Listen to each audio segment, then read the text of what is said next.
হিন্দুরা ঘুমায় এটা ঠিক পান্তা ভাত খেয়ে, কিন্তু হিন্দুরা জাগলেও যে ইতিহাস রচনা করতে পারে সেই হুঙ্কার পদযাত্রার পরাকাষ্ঠা হচ্ছে এই জনসমাগম। বলবো যে আজকের এই মিছিলের যে নির্ধারিত সময় সেটা আগেই বলা হয়েছিল, আপনারা আগেই বললেন, প্রশাসনকে জানিয়েও দেওয়া হয়েছে, তারপরে প্রশাসন কেন সহমত পোষণ করল? এখন প্রশাসন যদি নগ্ন প্রশ্রয়ের দ্বারা পরিপুষ্ট হয়, প্রশাসনের কাজ হচ্ছে for the people, by the people, of the people, মানুষের সাথে, মানুষের পাশে, মানুষের জন্যে। সেই প্রশাসন যদি রাজশক্তির নগ্ন তোষণের অঙ্গুলি হিলনের শিকার হয়, তার পরিণাম তাই হবে।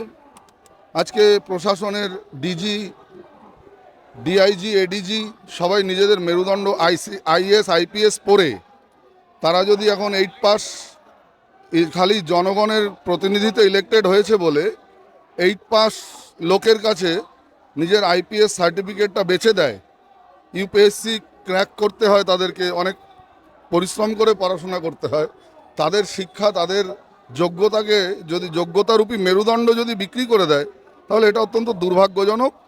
আর বাংলায় এর চেয়ে বেশি আশা করা যায় না, কারণ শিক্ষা দপ্তরটা জেলে, স্বাস্থ্য দপ্তর জেলে, খাদ্য দপ্তর জেলে, এর বেশি আর কি আশা করবেন?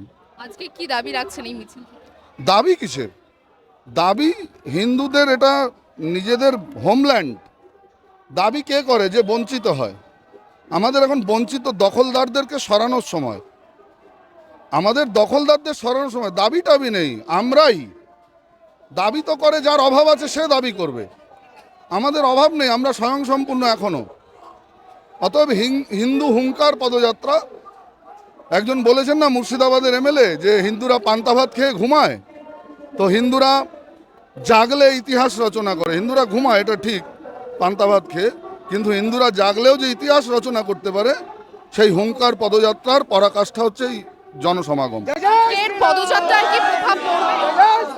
আজকের পদযাত্রার কি প্রভাব পড়বে? অবশ্যই না, প্রভাবের কথা হচ্ছে হিন্দু জনমানসে প্রভাব পড়ুক। একটা বোবা, কালা, কানে শোনে না, দেখে না, এরকম রাজশক্তিকে আমরা প্রভাব ফেলাতে চাই না।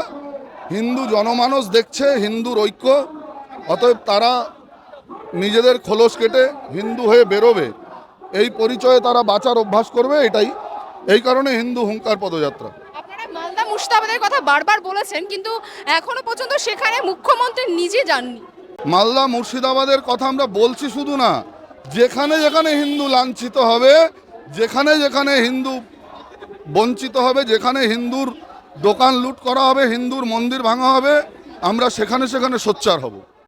বাংলা হান্টের আরও খবর দেখতে নজর রাখুন। বাংলা খবর মানেই বাংলা হান্ট।